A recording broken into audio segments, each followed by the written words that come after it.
When the Toes fleet came back into the Sol sector, of course, everyone was excited.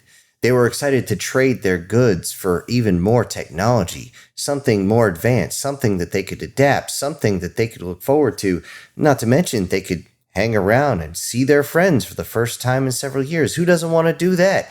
And everyone expected a fleet of several hundred different cargo ships built up from the several dozen from before. But this time, no. There was barely 24 ships, and they looked like crap. Many of them had clear damage. A few of them had been blown open on the side, and it was just odd to see. As soon as all the sensors saw this, the humans of Sol were like, what? It was in that moment that every single space-worthy ship immediately left the planet. Anyone that was already outside of the planet itself immediately throttled up and got towards the Toes fleet as fast as possible. They didn't see any type of beacon going on, but they knew something was seriously wrong. When they got up to the Toes fleet, they realized that most of the communication equipment had been fricasseed, not just burned up, but completely melted. It seemed as though some sort of massive current had gone through and fried most of their equipment. Their engines were barely holding on at this point. A few of them actually had to be immediately evacuated, as everybody believed the engines would go critical at any moment, and one actually did, taking several human ships with it. Everyone hurried up and got the Toes out as fast as they could, and they were surprised. It wasn't their friends. No, these were women and children. What the hell was going on? Everybody wanted answers, of course, and they wanted answers right now. What the hell happened? Who, what, where, when? What the fuck is going on? Was really the question asked. It would take several hours before the answers came out, and the answers came out very simply. It seemed as though the old enemy, the Pachu, had come back. These very vicious, venomous vermin had come back. These 3.5-foot tall, basically giant weasels, big rats with these long tails that seemed to be up high the entire time, each of them able to send out some sort of shock as though as part of their own body, similar to that of the electric eagle, yet not as strong by human standards, but strong enough that several of them zapping at the same time is going to take down a toe in a moment. It seems though the toes that were there, they were not coming for a resupply. No, they were coming as refugees. Interview after interview finally came out across the webs, and it was not something anyone enjoyed. It turns out that the Toes had been invaded again. This time, the Pachu had come back with such numbers and such voraciousness that the Toes were having difficulty hold them back. In fact, it was finally revealed that the reason why the Toes had actually come to Earth is they were looking for a resupply. Their own agro worlds had been taken over, or if not taken over, completely destroyed. They needed a new food supply. And when they came to Earth, they found an abundance of food, enough to keep their own military going for several decades each time they showed up. Not only that, is they could spread the wealth out to their own population, and this was sustaining them for a while. Food kept the body going, but their manufacturing just could not keep up. The Pachu had come through, and with their own ships, using their own bioelectricity as some sort of booster, they would seemingly shock the living crap out of the Toes ships, and they would fricassee.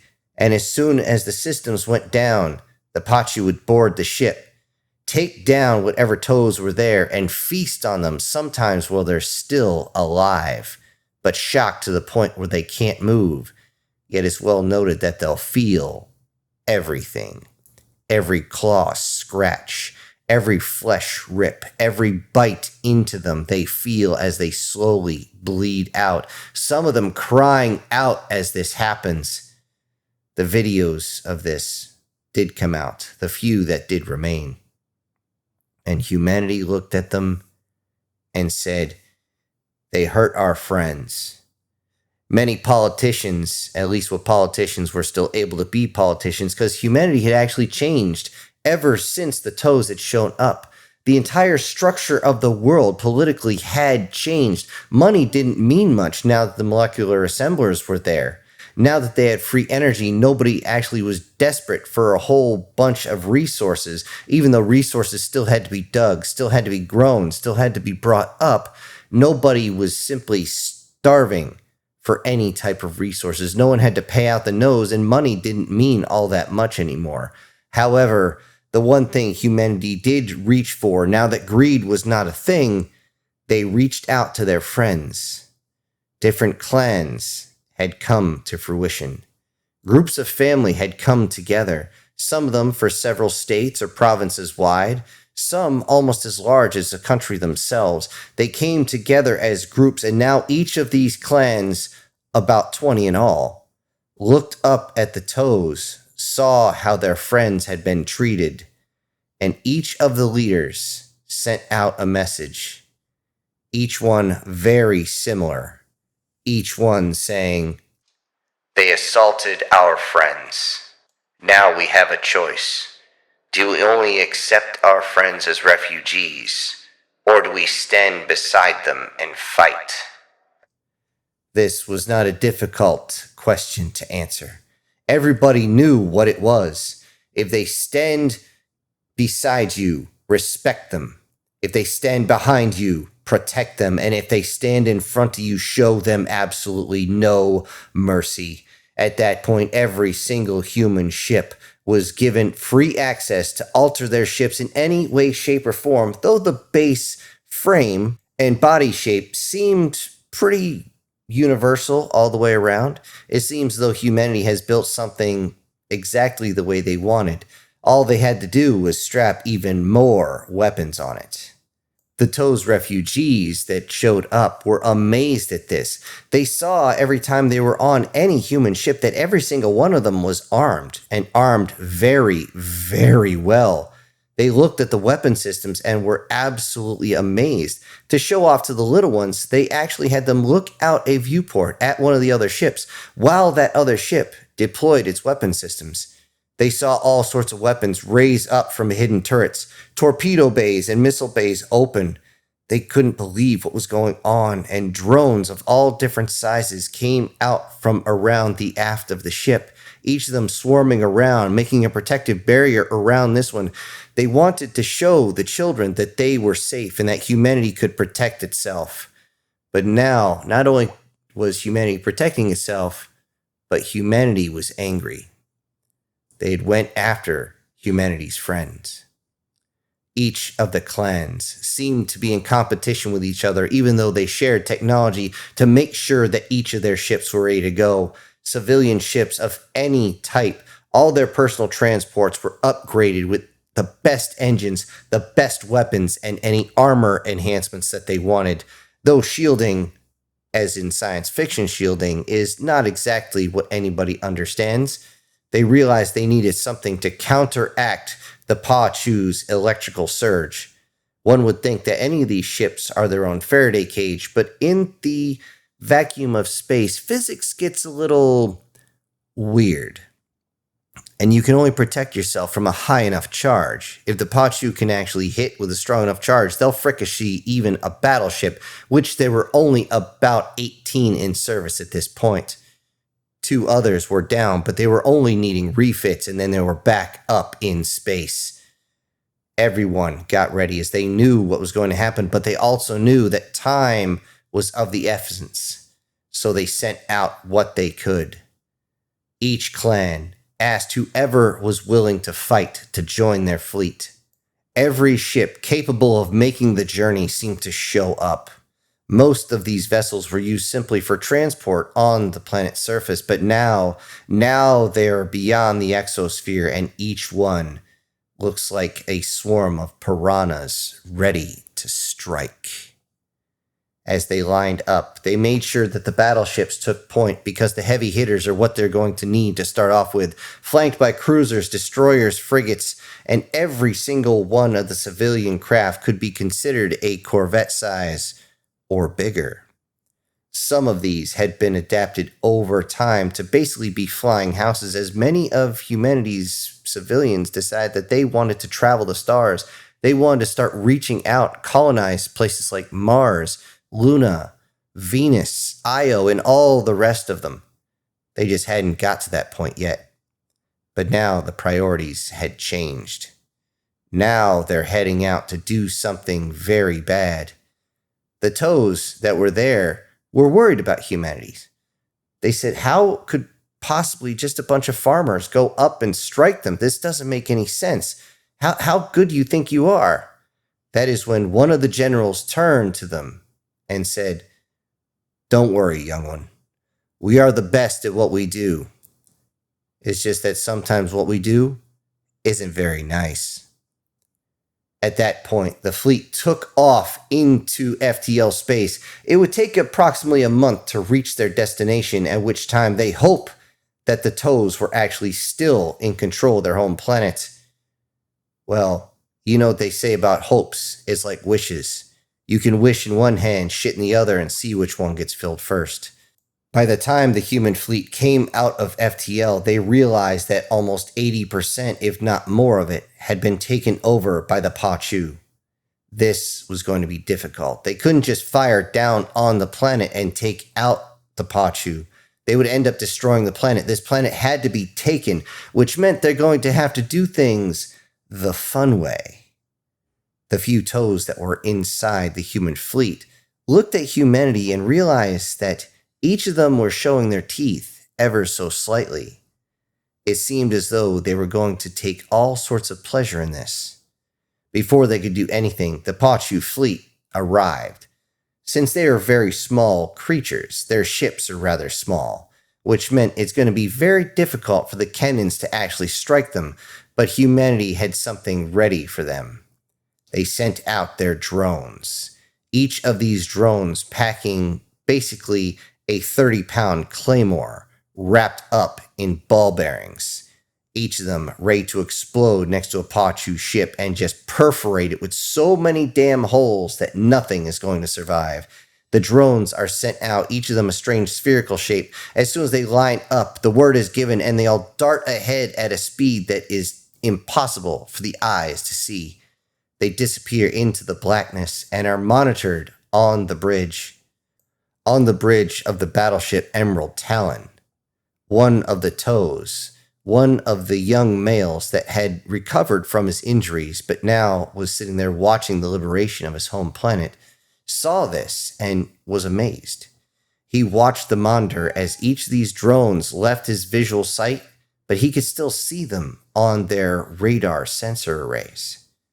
He watched as they got closer and closer to the Pachu fleet.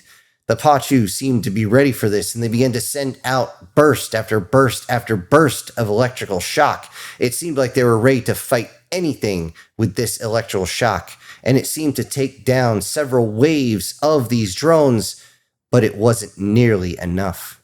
Some of the drones didn't even aim for the ships. Instead, they aimed between them and then exploded. The resulting explosion sent the ball bearings that were approximately 1 inch in diameter in all directions. It doesn't matter how strong your electrical current is, you're not stopping that.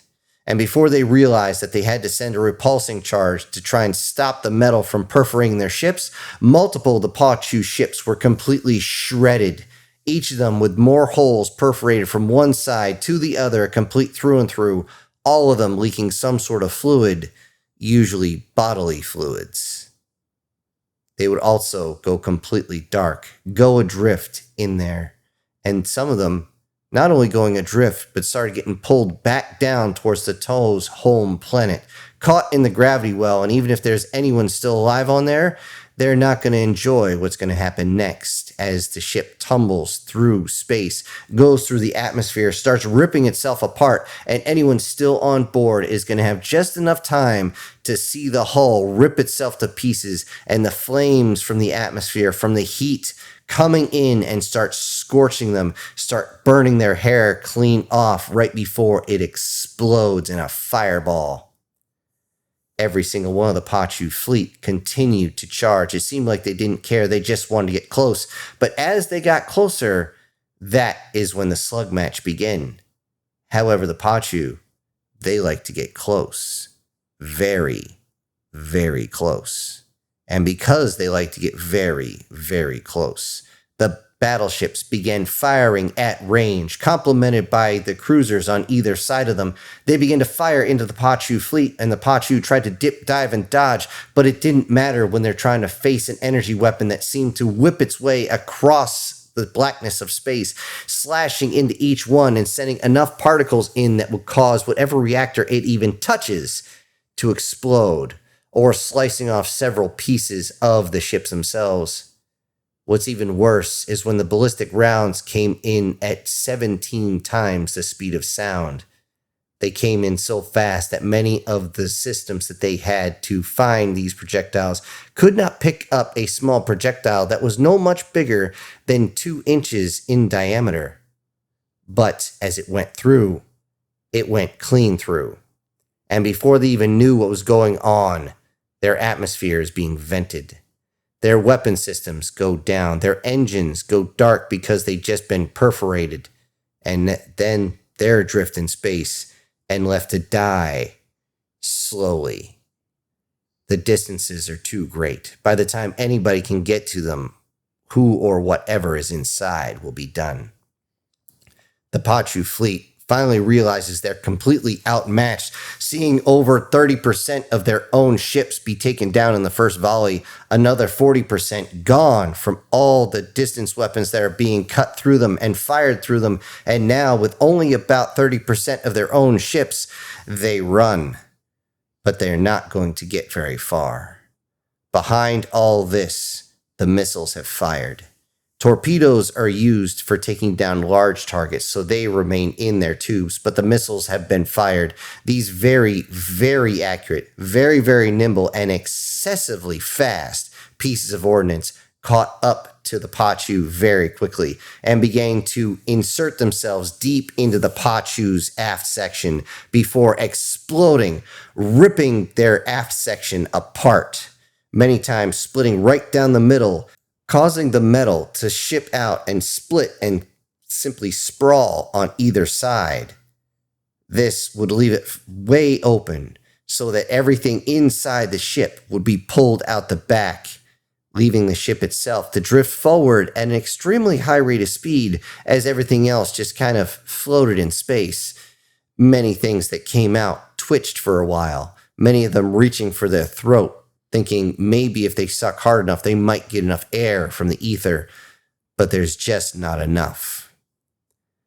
The Pachu, what was left of them, approximately 6% of their starting fleet, was able to get far enough away so they could jump into FTL away from the Toe's home planet. Seeing this massive victory, the young Toe on the Emerald Fang was amazed. I guess you are good at what you do, but you can't use the same technique to get them off my planet. That is when the commander actually grinned, but it wasn't he who spoke. Instead, it was his executive officer. He said, "No, we can't use the same technique. Besides, we're friends. You really think we're going to bombard your house? No, the next stage is going to be more up close and personal." That's when the young Toes looked at the executive officer and he had that same look, that same grin, that slight showing of his teeth, and he looked over and it seemed like everyone had the same expression on their face, a seemingly delightful expression, a smile that didn't quite reach up to their eyes. It seemed as though they had an idea of what was coming and they were going to enjoy it. Hello everybody, this is Syntax. Thank you for joining me today on part 3 of this ongoing series. Now before I go, I need to say that today's winner is actually a 3-way tie by my count with Julius Boone, Tim MC, and MTF Guard. And I also need to send out some giant thank yous to the supporters of this channel, and they are Brian Kemp, Erica Gem, SS Demon, Guardian Sage, MTF Guard, Joseph Blosh, Steve Uig, Joseph Scarborough, and Julius Boone. Thank you all so much for supporting the channel. Everybody else, I'll see you on the next one. This is Syntext. Ejecting!